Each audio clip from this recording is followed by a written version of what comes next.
الأصدقاء الأعزاء صديقات العزيزات في كل مكان، مرحبا. استكمالا للحديث السابق حول حقيقة وجود كردستان سوريا جغرافيا تاريخيا وبشريا، يأتي هذا الحديث أيضا.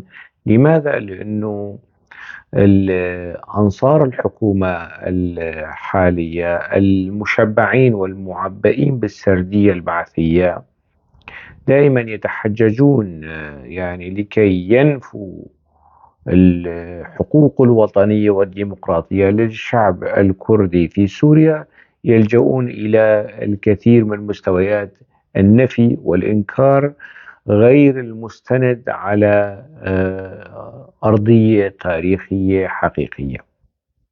وجل يعني السردية البعثية ترتكز على هكذا مسائل مختلقة ومزيفة للتجيير السياسي، طبعا بالتقادم والتكرار. هذه الأباطيل والأكاذيب أصبحت يعني برسم المشاع، ويعني كالخطأ اللغوي الشائع. هذه الأخطاء التاريخية والسياسية بالتقادم والتكرار يعني صارت بمثابة حقائق ويقينيات عند هؤلاء. بمراجعة بسيطة يعني لهؤلاء، يعني كي يقارعوا الحجة بالحجة والفكرة بالفكرة. يعني الآن أنا تصلني كميات مهولة من الشتائم والإهانات والطعن في المسائل الوطنية وكل هالقصص. أنا أعلم من يقف وراءها والعقلية التي تقف وراءها. لذلك أنا مصر يعني خدمة لسوريا. هذه سوريا هي للسريان فيها، أصلها سريان، يعني للسريان فيها ما للعربي وللكرد. أصلا الوجود الكردي والسرياني سابق على الوجود العربي. يعني إذا جاز لنا الحديث عن الأسبقية في هذا الخصوص، الوجود العربي كقبائل ترسخ في بلاد الشام وفي العراق بعد يعني مجيء الإسلام. الإسلام كيف دخلوا إلى شمال العرب؟ كيف دخلوا إلى شمال إفريقيا؟ نفس الطريقة التي دخلوا بها إلى بلاد الشام وإلى العراق. لكن هنا يعني هنالك الكثير من الخلط أحيانا. يعني تأتيني تعليقات أنه لا يوجد شيء اسمه دولة كردستان في التاريخ. نعم، لا يوجد شيء اسمه دولة كردستان في التاريخ، مثل ما أنه لا يوجد شيء اسمه دولة الشام أيضا. دولة الشام والعراق المزعومة كانت موجودة عند داعش. في التاريخ إذا عدنا ما في شيء اسمه دولة الشام أو شو كمان. يعني فيما بعد صارت سوريا مثل ما صارت لبنان، مثل ما صارت الأردن. ما كان في شيء اسمه دولة الأردن أو لكن هل يعني أنه الأردن كحقيقة جغرافية تاريخية بشرية ما كانت موجودة؟ لا. كردستان موجودة كأرض، كشعب، كتاريخ، كلغة، كحضارة، كثقافة، لكن ككيان سياسي لم تكن موجودة. الآن هنالك إقليم كردستان الفيدرالي في العراق، وهنالك إقليم باسم كردستان موجود في إيران، وولاية كردستان الموجودة على الزمن السلجوقي وثم العثماني، والمرويات التاريخية والسرديات والتوثيق العثماني، وقبلها التوثيق العربي يعني في كتب الرحالة.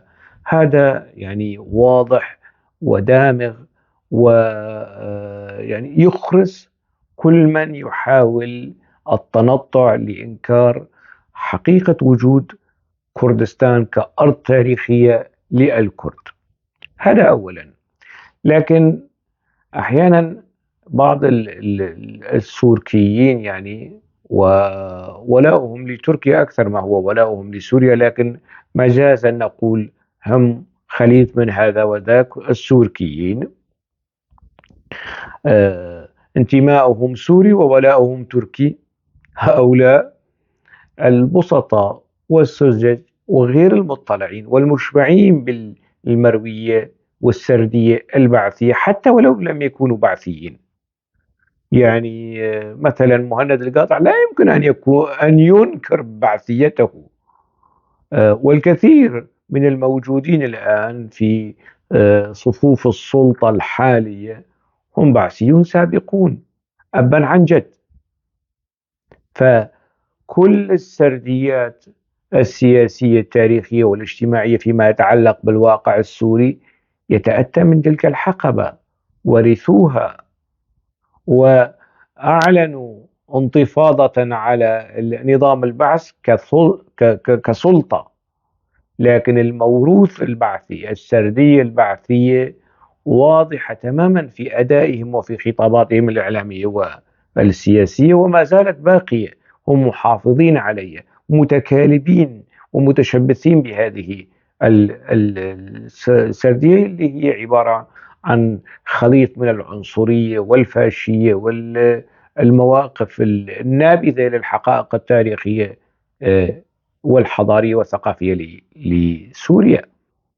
يعني أنا عندما أقول أنه من يعترض على حقيقة كردستان سوريا فهو بعثي، هو بعثي بالفطرة، هو بعثي بالوراثة، ولا ليس. ربما لا يكون بعثي منتمي لحزب البعث، ربما يكون ناصريا، يعني ربما يكون منتميا لجماعة الأخوان المسلمين. لكن السردية هي سردية بعثية، ورثوها عبر مناهج التربية والتعليم، يعني كليات التاريخ، كليات نظام التربية والتعليم في سوريا على زمن البعث دمر أجيال، وهم لديهم مواقف من نظام البعث فيما يتعلق بموضوع السلطة، لكن يتبنون السردية البعثية. هم معارضون لبعث سوريا وحافظ الأسد، لكن يعتبرون صدام حسين وبعث العراق رمزا وقدوة وأسوة حسنة. يعني بهكذا عقلية، بهكذا منظور يحاولون يعني حل مشاكل سوريا، ولن تحل على هذا المنوال. يعني هنا ينبغي أن علي وأجد أنه ضروري فك الموضوع. يعني موضوع كردستان سوريا فرغنا منها، يعني كحقيقة تاريخية امتداد لكردستان تركيا أصلا، يعني هي كردستان، لكن بعد التقسيمات والترسيم الحدود صار هنالك يعني جزء هو امتداد حتى على مستوى العوائل والقبائل بين سوريا وتركيا. وهذه الرقعة الجغرافية الموجودة حاليا داخل الأراضي السورية هي امتداد لنصيبين، لماردين، لسروج، لكلس، يعني هذه المناطق اللي هي عبارة عن جزر جغرافية. وإذا جمعنا هذه الجزر الجغرافية مساحتها تطلع أكبر من مساحة بلجيكا. يعني هذه أحيانا يتحججون أنه لا يمكن أن يكون هنالك حكم ذاتي في مناطق منفصلة. أذكياء يعني، لكن أغبياء. يعني لكل معضلة حل، يمكن إيجاد حل. الموضوع ليس أنه نعم يمكن أن نقبل بالحكم الذاتي، لكن الجغرافيا الكردية غير متواصلة في سوريا. ما أنت عم تنكر وجود هذه الجغرافيا، وتأتي بعدها تتحجج بأنه الوجود الكردي الجغرافي والبشري منفصل. وماذا عن أكراد حلب؟ وماذا عن أكراد دمشق؟ ماذا نفعل بهم؟ أكراد دمشق هم أكراد دمشق، أكراد حلب هم أكراد حلب، كرد سوريا هم كرد سوريا. الكرد في سوريا نوعان: كرد يعيشون على يعني كردستان سوريا على الأرض التاريخية للكرد، وكرد سوريا جزء آخر يعني يعيشون في المدن الداخلية السورية. هذا يعني كرد سوريا، لأكرر لك كي يكون الأمر واضحا وجليا، كرد سوريا هم آه، يعني من من فرعين أو شكلين: الكرد المتواجدين في عفرين مثلا هم كرد سوريا، وهم كرد كردستان سوريا. الكرد الموجودين في الجزيرة هم كرد سوريا، وفي الوقت عينه هم كرد كردستان سوريا. لكن الكرد الأيوبيون اللي بيعيشوا في دمشق مثلا حتى الآن هم كرد سوريا، هم كرد سوريا. على فكرة يعني اللي بيحكي وبيثرثر وبيبربر بيقول انه دمشق أموية وستبقى أموية إلى يوم القيامة. الأمويين انقرضوا. العوائل الموجودة الآن في دمشق، خلي يجي واحد يقول أنا والله سلالتي تمتد إلى معاوية بن أبي سفيان. الأمويين انقرضوا، لكن الأيوبيين ما زالوا موجودين في دمشق. من كانوا يحكمون دمشق في الحقبة الأيوبية موجودين، من كانوا يحكمون الأردن في الحقبة الأيوبية، الأيوبيين موجودين حتى في الأردن، الأيوبيين موجودين في لبنان، الأيوبيين موجودين في فلسطين. فحتى البعض من كرد اليمن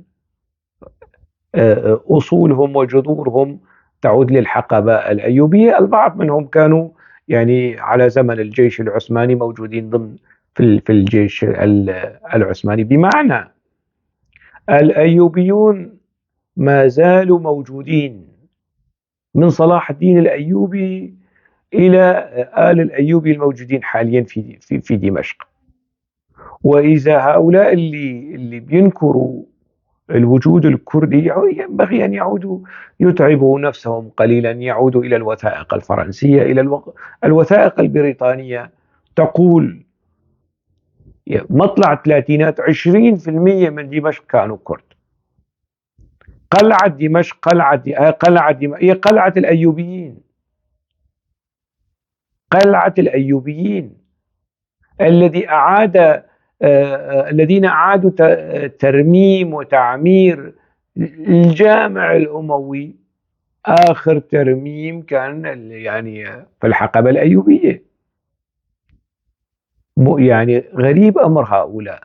الكرد لهم الكرد لهم في اللاذقية جبل اسمه جبل الأكراد، بيجوا بيطالبوني بالوثائق. جبل الأكراد موجود، مش بس وثيقة، جبل. ماذا تفعل وثيقة أمام جبل؟ الكرد لهم قلعة دمشق هي قلعة الأيوبيين. تمثال صلاح الدين الأيوبي اللي الموجود في دمشق هو يعني يجاور قلعة الأيوبيين.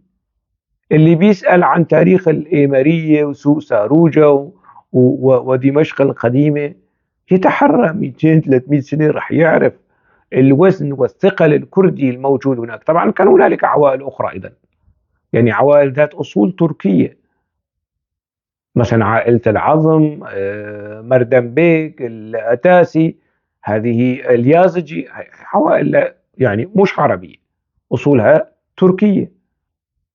بالإضافة إلى وجود عشرات العوائل: الماردينلي، ديار بكرلي، الأورفلي، أنوانلي، المتيني، إيزولي.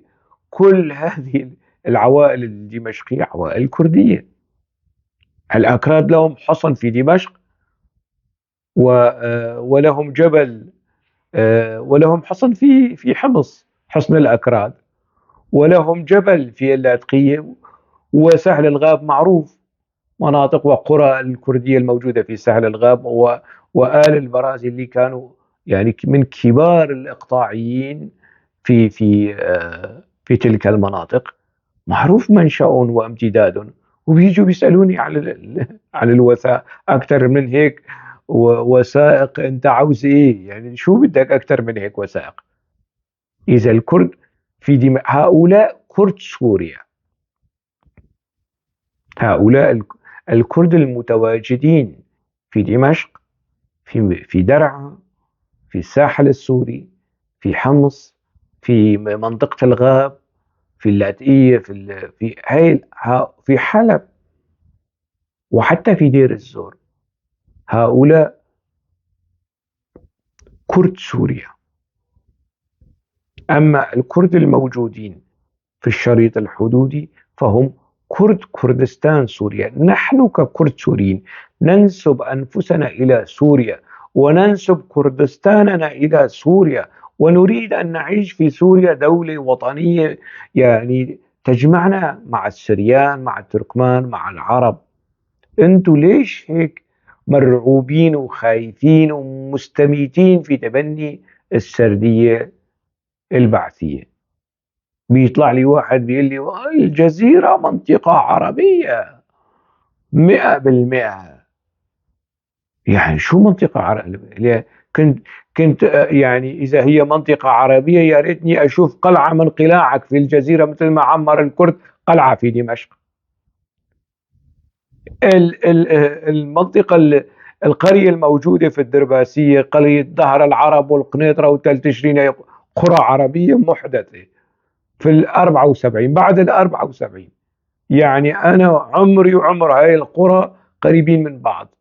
قبلي بسنتين، أنا مواليد 76 على زمن الحزام العربي وعملية التعريب والتغيير الديموغرافي، نظام البعث هيك شغله. أنت ليش بتدافع عن شركة نظام البعث العنصري طالما أنه بتقول البعث انتهينا منه؟ البعث انتهينا منه كسلطة، لكن كثقافة، كموروث، كتدليل تاريخي، كتزييف سياسي، كترهيب، ما زال موجود.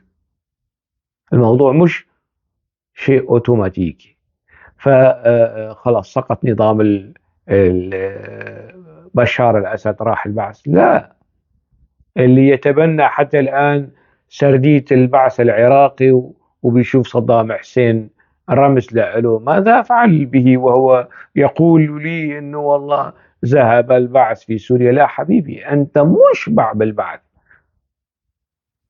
تتنفس بعث، تنام وتصحى على جراثيم موبوء بالعقيدة البعثية، لأنه عم تتعامل بنفس هذه الطريقة. الكرد مهاجرون والكرد لاجئون. ما بيحكوا عن السريان أو الآشوريين. يعني السريان أتوا هم أيضا مع الكرد، اللي لكن ضمن الخارطة السورية، ضمن البيئة السورية. يعني أتوا من ماردين، من مديات إلى قامشلو، إلى الجزيرة، إلى الحسكة، إلى القرمانية، إلى الدرباسية، على يعني ضمن وطنهم أو ما كان يفترض أنه وطنهم. نحن هكذا تعلمنا أنه والله حامل من ميرسين وحتى جزيرة بني عمر إلى ديار بكر إلى أورفا، هاي كلها أراضي سورية واقتطعها الاستعمار. طيب أنت ليش تجي بتحاسب كردي أتى مثلا من قطع الحدود وقبل ترسيم الحدود؟ أتى قبل ترسيم الحدود، وقتها ما كان في شيء اسمه الجمهورية العربية السورية أصلا. يا أهبل، يا بعثي.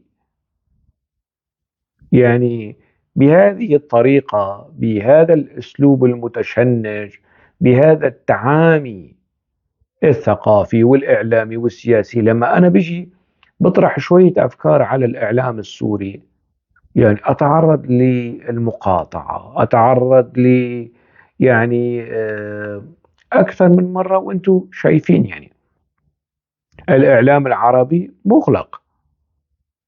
أنا أعلم الكثير من الأصدقاء اقترحوا اسمي على قنوات تلفزة عربية، لكن الجهات المنتجة تعمل استشارات، تسأل سوريين نجيب هوشنج ولا ما، لا ما نجيب هوشنج.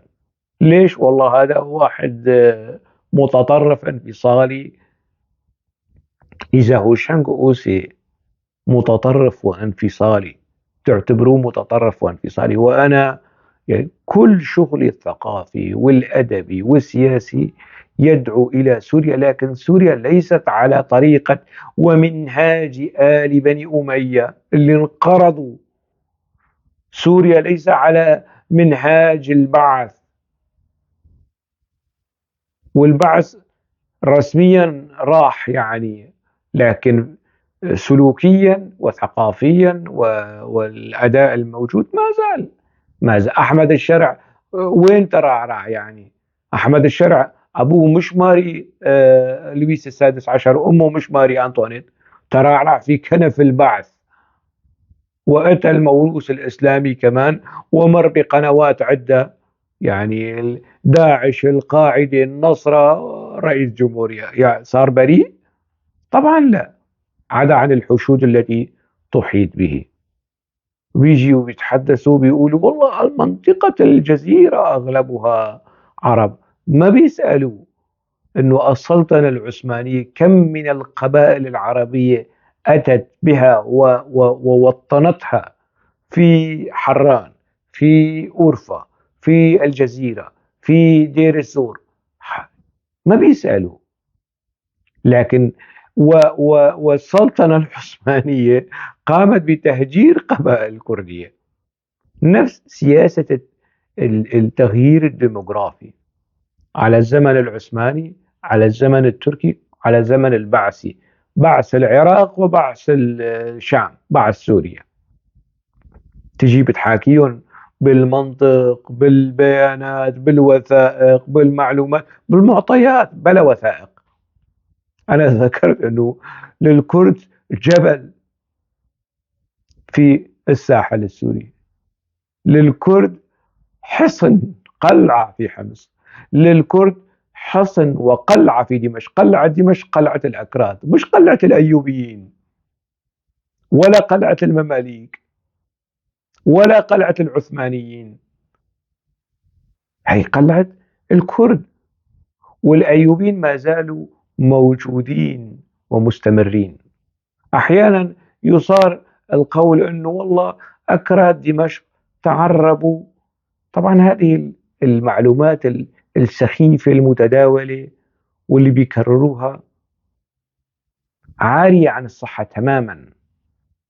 صحيح، أنا راح أقول لكم، أنا راح أحاول أخدمكم يا سوركيين اللي بتطلعوا على الواجهات الإعلامية. خير الدين الزركلي صحيح أصوله يعني من عشيرة زركا الكردية، لكنه غنى يعني في القومية العربية. محمد كرد علي أول مؤسس للمجمع العربي في دمشق وفي العالم العربي، أصوله كردية، محمد كرد علي، لكن كان يدعو إلى صهر الكرد في البوتقة العربية. هذا نعم موجود. مين كمان بتكون؟ حسني الزعيم. هؤلاء أصولهم أكراد تعربوا، ما كان لهم علاقة بالهوية بالثقافة الكردية أبدا.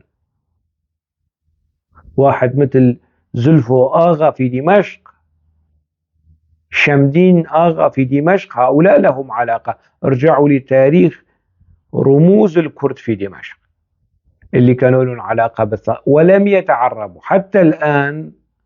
حتى الآن يعني عبد الرحمن آل رشي كان يجيد الكلام باللغة الكردية. الممثل السوري المعروف منى واصف تقول أنه هي أصولها كردية. كاريس بشار أصولها كردية. طلعت حمدي، طلحت طلحت حمدي الممثل السوري الراحل مسمي أسماء أولاده بأسماء كردية وكردي. كل هؤلاء، كل هذا الكم المهول من الكرد في الفن، في الدراما، في السينما، في الثقافة، وبعدين بيجي واحد يقول لي إيه هؤلاء يعني طلعت حمدي تعرب؟ طلعت حمدي لم يتعرب، لم يسمي ابنه يعرب أو أمية. أو عتبة، ما سمى ابنه هي اسماء، سمى اسمه بأسماء خالد تاجة لم يتبرأ من كرديته. هذه العوائل الدمشقية الأصيلة الكردية هؤلاء هم كرد سوريا وكرد دمشق، ولم يتعربوا، ساهموا بإبداعاتهم في الثقافة السورية ولم يتعربوا. مثل يعني أنا عندي 6 روايات مكتوبة باللغة العربية واسمي هوشام جوسي.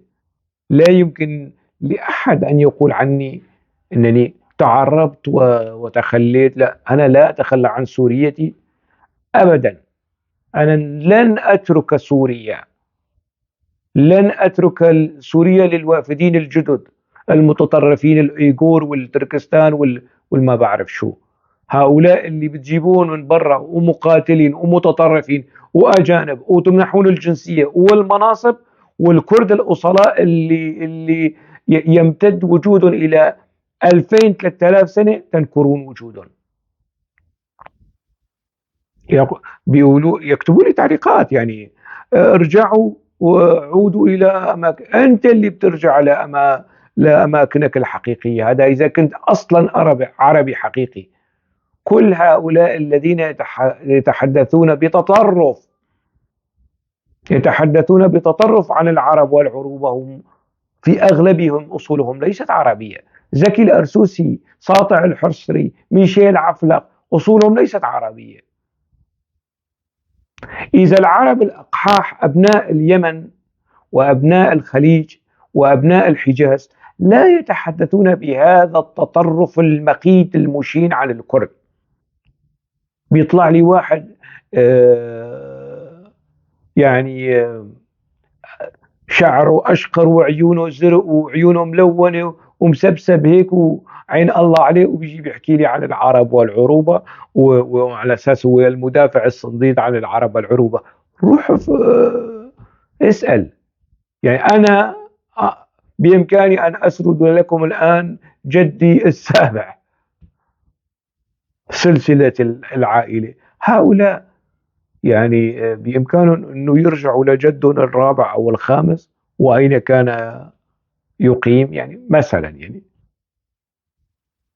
أغلب قرى يعني مين بده يقنعني أنه قرية قرناس اسمها عربي، قلماخو اسمها عربي، تفتناز عربي. هذه الأسماء الأعجمية بكل تأكيد ليست أسماء فارسية، بكل تأكيد. ما بيرجعوا لهذه الأسماء. هذه الأسماء من شو جاية؟ هذه أسماء مش عربية، مش عربية. ما بيسألوا. لكن يعني تأخذهم العزة بالجهل والجهالة لكي يستميتوا في غيهم وبغضهم وكرههم الذي ورثوه من البعث. لهيك عم قول كل واحد ينكر هذه التفاصيل، هذه المعطيات، هذه الحقائق. يعني بده واحد وثيقة اثبت له انه جبل الأكراد اسمه جبل الأكراد، او حصن الأكراد في حمص انه حصن الأكراد، او قلعة دمشق اللي يسموها قلعة دمشق كمان لها اسم واللي بنوها كرد. إذا هنالك شيء جغرافي تاريخي بشري اسمه كردستان سوريا، وهنالك تفصيل آخر هو كرد سوريا. وإذا حظيت المناطق الكردية بشيء من الحكم الذاتي أو النظام اللامركزي أو النظام التوسعة في النظام الإدارة المحلية، سموه ما شئتم، سموه ما شئتم. وجود الكرد في دمشق ليس معرقل. يعني واحد يطلع على الإعلام بشكل غبي، يعني الموضوع ليس تصفية عرقية أنه خلاص هذه الكرد عندما يطالبون بدولة لا مركزية، الكرد كرد دمشق سيعيشون في دمشق، هم أبناء دمشق. الكرد في حلب هم أبناء حلب. الكرد في الساحل هم أبناء الساحل. كرد، هل يعني إذا صارت إدارة ذاتية أو حكم ذاتي أو إقليم فيدرالي في الشمال السوري. كرد حماس سيتركون أرضهم وديارهم، كرد دمشق سيتركون منازلهم وحياتهم في دمشق وسيأتون إلى هذه الدولة؟ لا طبعا. أنا إذا صارت كردستان في سوريا دولة فيدرالية أو حكم ذاتي سآتي إلى دمشق، لن آتي إلى الدرباسية أو القامشلية مثلا. أنا حر، بإمكاني أن آتي إلى الدرباسية وبإمكاني أن آتي إلى دمشق. يعني عراقيل وحجج واهية وغبية وساذجة بيحطوها هيك على الطاولة وبيحكوها بكل ثقة وبكل أريحية. طبعا ما في مين يرد عليهم. يا ليت يا ليتني يعني يطلع لي شي واحد من هالنمرة، يعني من اللي هيك بيحكي بعنجهية وبثقة معلومات غير صحيحة، تحليلات غير صحيحة، عديمة وركيكة، عديمة الأسانيد، وإن كان هنالك لها سند فهو سند ركيك مختلق. أتمنى أن يكون الأمر بات واضحا. كرد سوريا، الشعب الكردي في سوريا موزع، قسم منه جله موجود في المناطق الكردية السورية، وأجزاء أخرى موجودة موزعة على الجغرافيا السورية. واللي بيشكك بهذا الكلام فليقدم أسانيده. أكتفي بهذا القدر. دمتم